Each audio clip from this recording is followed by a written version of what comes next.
बोलने वाला लोग तो कुछ भी बोल सकता है। एक तरफ अगर पुलिस अपना काम नहीं करती है, कानून की काम नहीं करती है, तो आप ही लोग आवाज़ उठाते हैं कि पुलिस क्या कर रही थी। और जब पुलिस अपना काम करती है तो फिर आप ही लोग कहते हैं कि पुलिस ऐसा कर रही है। तो जो कानून के तहत पुलिस अपना बचने के लिए और उस बिजली विभाग के जो कार्यालय है उसको बचाने के लिए कार्रवाई किया। नमस्कार, आप देख रहे हैं लाइव सिटीज़ और आपके साथ मैं हूं वसीम खान। देखिए, कटिहार में जिस तरीके से पुलिस प्रशासन द्वारा फायरिंग की गई, 2 लोगों की मृत्यु हो गई, कई लोग घायल हुए। उसके बाद लगातार सवाल पुलिस प्रशासन के साथ साथ बिहार सरकार पर भी उठ रहा है और कहीं ना कहीं पुलिस प्रशासन जिस तरीके से कार्रवाई कर रही है, एक खौफ उत्पन्न हो रहा है। हमारे साथ बातचीत करने के लिए राजद के कद्दावर नेता विधायक रामवृक्ष सदा जी हैं, इनसे बात करेंगे। आखिर पुलिस प्रशासन जिस तरीके से कार्रवाई कर रही है, सामने से गोलियां चला रही है, हो क्या रहा है? आपकी सरकार करना क्या चाहती है? सबसे पहले तो मैं धन्यवाद देता हूं आपको। और इस बिहार में कानून के राज है और हम लोगों के सरकार चाहती है कि कानून के तहत जो भी क्रिया प्रक्रिया हो वह कानून के तहत हो, इसलिए कि बिहार में कानून का राज है। और आपने कटिहार का मुद्दा बोला, तो कटिहार का मुद्दा पर कोई बिजली के बिल के लेकर घेराव किया था, लेकिन घेराव करने के बाद जो है कुछ शातिर लोग उस भीड़ को उग्र कर दिया, जिसके कानून के तहत पुलिस ने अपना काम किया। ऐसा थोड़े है कि हम लोगों की सरकार कह रही है कि ज़बरदस्ती जनता पर गोली चलाओ।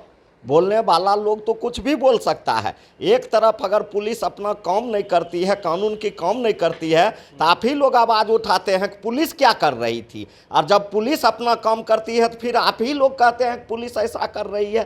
तो जो कानून के तहत पुलिस अपना बचने के लिए और उस बिजली विभाग के जो कार्यालय है उसको बचाने के लिए कार्रवाई किया। कानून के तहत क्या सामने से गोली मारेंगे?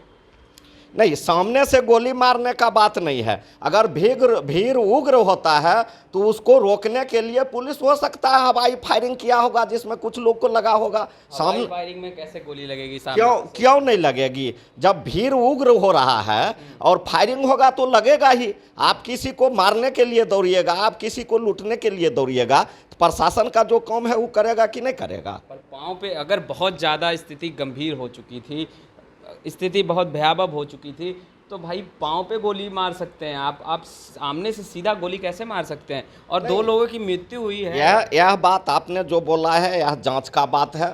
हम लोगों के सरकार जो है कानून के तहत उस प्रक्रिया को जांच कराएगी। अगर पुलिस दोषी होगा तो उसके ऊपर कार्रवाई किया जाएगा, और नहीं तो जो लोग भीड़ में शामिल होकर इस ढंग के घटना को अंजाम दिलवाया उस पर कार्रवाई किया जाएगा। बीजेपी कह रही है कि जलियांवाला बाग वाली स्थिति उत्पन्न कर दी है आप लोगों ने। यह जगह जगह बीजेपी का ही काम है दंगा फसाद कराना, और यही लोग भीड़ में जाके कुछ उसका के दंगा फसाद करा देता है, जिसके चलते ये नौबत आती है। यह बीजेपी का तो फितरत है, इसका काम है। इसके फितरत में ही लिखा हुआ है दंगा फसाद करवाओ, मारपीट करवाओ, गरीब के देह पर पेशाब करवाओ, लड़की और बहन को नंगा घुमाओ, देश के भाईचारे अमन चैन को ख़त्म करो। ये तो बीजेपी का फितरत है। और ये लोग क्या बोलेंगे जो लोग खुद इस ढंग के करवाते हैं, लोगों को उस्काते हैं, गरीब लोगों को उस्का के ले जाते हैं। आपने देखा कि रामनवमी के दिन में भी गरीब लोगों को 100 200 रुपया बांट के और झंडा दे के और मुसलमान भाइयों के मस्जिद पर झंडा गाड़ने का काम किया। तो ये तो बीजेपी का ही किया दिया काम है। इसमें बीजेपी वाला अगर बोलते हैं तो ये सीधा समझ जाइए कि ये उन्हीं का काम है। अच्छा, पुलिस प्रशासन ने कटिहार में जिस तरीके से कार्रवाई की, क्या लगता है रामवृक्ष सदा जी, आपको उचित लग रहा है? देखिए, यह जांच का विषय है। हम पुलिस प्रशासन को भी नहीं दोष दे सकते हैं और जो जनता प्रदर्शन कर रही थी उनको भी हम नहीं दोष दे सकते हैं।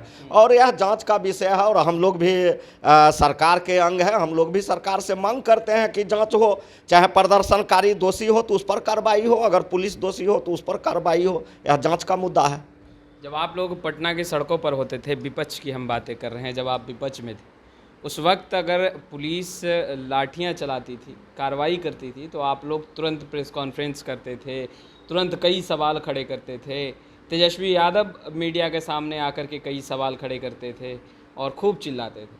अब ना ही तेजस्वी यादव दिख रहे हैं कटिहार वाले मामले पर, और ना ही आपके पार्टी के कोई बड़े नेता सामने आए हैं और प्रेस कॉन्फ्रेंस कर कहा है कि नहीं, इस पूरे मामले की जांच होगी, गलत हुआ है। देखिए, आपने जब कहा कि आप लोग विपक्ष में थे, तो थोड़ा सा भी होता था तो आपका नेता सड़क पर आ जाते थे, आप लोग प्रेस कॉन्फ्रेंस करते थे, आपका नेता प्रेस कॉन्फ्रेंस करता था। कोई भी लोग सत्ता पक्ष में रहे, विपक्ष में रहे, जब किसी पर अन्याय और अत्याचार होता है तो वह अपने बचाव के लिए कुछ न कुछ करता है।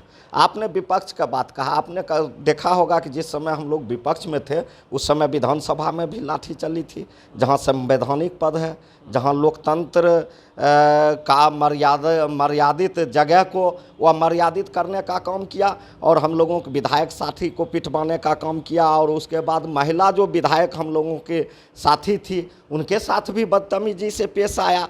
तो जब लोग आपने विपक्ष के बात कहा, तो हम लोग विपक्ष में जब भी प्रदर्शन करते थे तो हम लोगों के साथ भी दमन होता था, ऐसा बात नहीं है। और उस दमन होता था तो उस चीज़ को हम लोग उजागर करते थे। अभी आपने कहा कि अभी आपका नेता और कोई अभी तक नहीं आया है इसके स्टेटमेंट देने के लिए। हमारी सरकार है, और बिहार के माननीय मुख्यमंत्री नीतीश कुमार जी और बिहार के माननीय उप मुख्यमंत्री श्री बाबू तेजस्वी यादव जी के कुशल नेतृत्व में बिहार आगे बढ़ रहा है। और यह जांच का विषय है, यह चीज़ का संज्ञान हम लोगों के नेता और हम लोगों के माननीय मुख्यमंत्री और उप मुख्यमंत्री के यहाँ गया है, और वह संज्ञान लेकर कार्रवाई करेंगे। तो आपने सुना, संज्ञान लेकर कार्रवाई होगी, मगर पुलिस प्रशासन पर भी अब कई सवाल खड़े हो रहे हैं। जिस तरीके से कटिहार में फायरिंग की गई है और 2 लोगों की मृत्यु हुई है, बीजेपी लगातार सवाल खड़े कर रही है, और तमाम सवाल और सत्ता पक्ष से जवाब हम लगातार आप तक पहुंचाते रहेंगे। आपका बहुत बहुत शुक्रिया।